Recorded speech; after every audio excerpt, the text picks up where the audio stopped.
today I'm going to show you how to make an emergency candle in just a few minutes. And also, this can be used as a stove in a blackout or whenever, camping, whatever you want to do. This is a really cool thing, and I have a surprise that I'm going to show you at the end that you'll probably get a kick out of. So let's go ahead and get started. Now, what you need for this, okay, is Crisco. That's going to be the fuel. We're going to make a Crisco candle, okay, but it's going to have, let's go with 3 candles inside of it, maybe even 4. Let's see how much room we have. So the first thing we need to do is start with that. Now this, I don't really use Crisco for cooking at all, but from what I understand, it makes a great candle. I saw parts of this on another YouTube channel, and I'm making a twist to make it my own. And you can use Crisco or any of the generic ones. This cost me probably, I think it was like $5 at the grocery store. And the reason I didn't get the generic ones is this one has metal on the bottom. That one was plastic.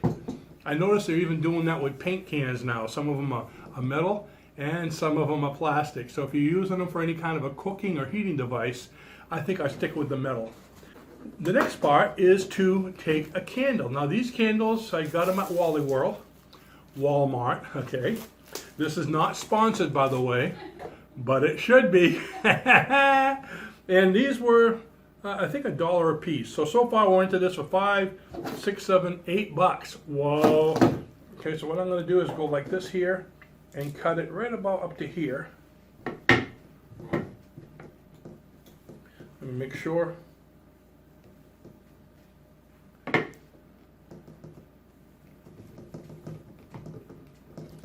And you might be wondering, where did I get this razor from? These are like less than $1 each at Harbor Freight.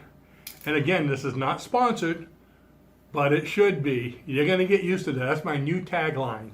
We're not sponsored, but we should be. So that's going to go about that high. Great. Let me do that with 2 more. And now, if you want to make more in the future, there's no reason why you can't use this part of the candle too. I probably will later. I just want to make these all pretty much the same size. So this is probably the most time-consuming part of the whole thing, which is the cutting of the candles. How does a senior cut a candle? It's quite a process, let me tell you. Next time I'm going to do like Tim the Tool Man and bring the right tool for the job. Chainsaw. Cut through these candles. So now I got 3 candles. Look at that, pretty much the same size. So what we're going to do now is we're going to take these candles and we're going to push them right down in the Crisco. Ooh, look at that. The Crisco is going to overflow, isn't it? The one there. One here and one here. Now remember I said you can do this in pretty much no time. Okay, the hardest part is cutting the candles, and now the candle is done.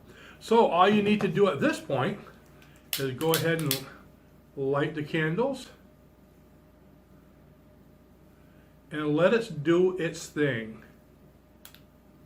Go a little bit lower. Ooh, you know, you shouldn't push the candles down. Warning, don't push the candles down when they're lit. Ow. All right. So, Peanut Gallery's laughing over there. Now the whole idea is, as the candles burn, the Crisco's going to stop burning. So instead of just burning the wax, you'll be burning all the oil, and that's going to go down. Now, the thing is, you don't need to burn all 3. If it's an emergency, okay, watch this. Just use 1 candle. Now, 1 candle in Crisco this size, it'll probably last, if it ran continually, probably I'd say 2.5 to 3 days. And if you want to run on all 3, which I'm going to do right now, because I want it to burn up a bit, probably a couple days or 1/3 less time. It, you know, the thing is, try it and find out. I know this is different size. You can even get a smaller one if you want. I got this one for a specific reason, because now I want to show you how to make a stove with it. So I'm going to put the cover over there. I'm going to let this burn for a little while.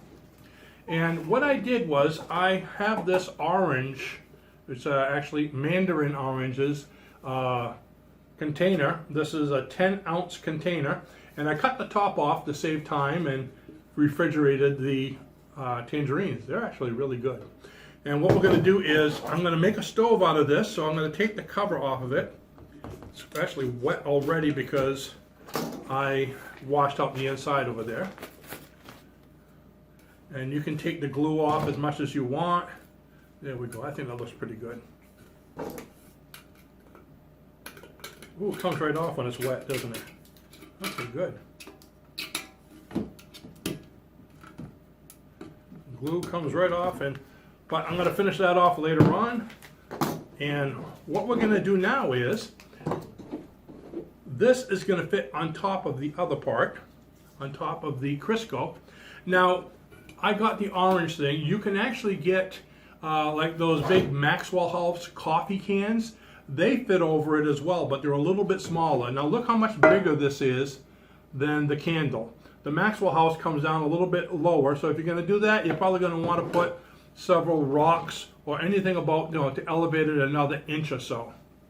So now what we want to do is, this is going to be the stove going over this, but that's going to put out the fire if we did it that way. So get yourself a little can opener like this, and oops, do it the right way. If I did it this way, everything would drain on the candle. What you want to do is make ventilation holes going all the way around, probably about, I'd say 2 inches apart maybe. And that's going to be able to give oxygen coming in and out of the candle, so the flames don't go out. It'd be terrible to have a stove going and you have no flame. And this makes a nice, actually not only a cooking surface, but you can use this for heat too, because the can is going to get hot. There you go. I have my holes all the way around. So now what I'm going to do, this is why I was burning it. Now I'm going to do is, I'm going to put this over here. And that's going to get hot. And are you ready for what I wanted to show you? This is how it makes a stove. Now I'm sure there's, you're going to see some smoke coming out of there because there's, I don't know what's inside the can. So let's see, is that getting hot already? I want to make sure this didn't go out. Something else that, okay, I'm going to have to elevate this myself, it looks like.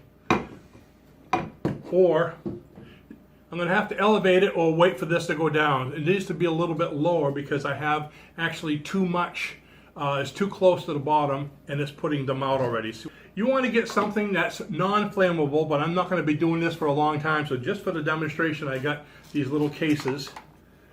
Okay, just so this can be elevated. And let's see if this works any better. There we go. So the flame is about up to here, the top of the candle, so you have a lot more space. And that's getting hot. I'm probably going to have this heat up and fast forward it so you can see how it is in a few minutes. Okay, I'm back. It's been about 5 minutes now, and I wanted to run out and get my little handy meter here, temperature meter, and I'm putting it on the bottom. The bottom isn't warm at all, by the way. The bottom right now is 75 degrees, and the inside of the pan is 134, so it's warming up definitely. And ooh, yeah, you can see this is warming up. Okay, here's the problem I'm running into. Is the top is 326 degrees. Yeah, 326 degrees. So the problem I'm having for cooking, from 326 to 130, and the reason for that is my pan bottom is too big for this can. So you're going to want to get a smaller pan bottom. I imagine you can cook right on there anyway. So it's not hot enough because there's too much of a gap, because what I was going to do next was to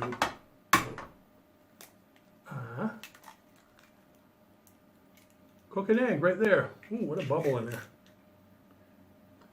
So that was the whole idea. That was the fun. I was going to cook an egg so we can have an omelet together. And yeah, it's just not quite hot enough. I imagine if I left it there, if I put it right on the top, I know that would cook, but I'm not going to ruin that right now. So what I'm going to do is take this off and safety.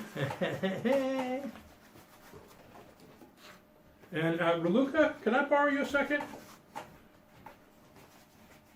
My trusty assistant is here. And can I give you this? This isn't getting hot. Take the handle and you can have the egg. There we go. And you can just bring it in the kitchen. And I'm taking this off. Ooh. And you can see how it finally has begun to melt and is turning into one big candle. And the reason it's so full is because it was lower, but when I pushed the candles in, it displaced the space, so it's kind of becoming more. So what I'm probably going to do before I use it next time is I'm going to scoop some of it out, okay, so it's a little bit lower. And if I want to cook on it, what I'm probably going to do is move the candles around. You can put 4 or even 5 candles in here, but I think I'm going to put 4, space them evenly, and that's going to give me a little more heat a lot quicker. Hi, I thought I'd come back for an after the fact video. I learned some things as I was doing this, and I hope you did too. First of all, I don't think it got hot enough to cook. So what I did was I put an extra candle in the middle, so I have 4 now, and I just took one of the other halves of the initial ones. You see what I mean? I cut that in half, so actually I have enough for 1, 2, 3, 4, 5 more candles out of this. So now there's 4 of them in there. So that's one thing we learned. Put 4 or 5 candles if you want to cook with it. Number 2, if I just put this on there like this, the flames go out. It needs to be a little higher. Without the elevation, you can see how high it is. It's about 1 inch higher. With the elevation, it's about 1.5 inches higher. So you want to get at least another 1/2 inch like this here to elevate this from the flames, okay? If I look in there, the flames come up to about right here now, and without it, they come up to here, and they were suffocating. So you need that. Number 3, you're going to have to get a frying pan smaller than this, because this can does have a lip on it. So a regular frying pan, it just wasn't touching. You saw the heat was pretty hot on the top, hot enough to cook an egg or lighter things. But once I put the frying pan on, there was about that much of a gap because it was touching this lip. So you're going to want to get a frying pan that's smaller. So about the size of this Jiffy Pop popcorn. See, that fits right on there. Which I'm not going to leave it there because we're not having popcorn. Great thing to have, by the way, for emergency preparedness. So that's pretty much it. Emergency candle. I hope you enjoyed it. Try it. Let me know your thoughts. Bye-bye.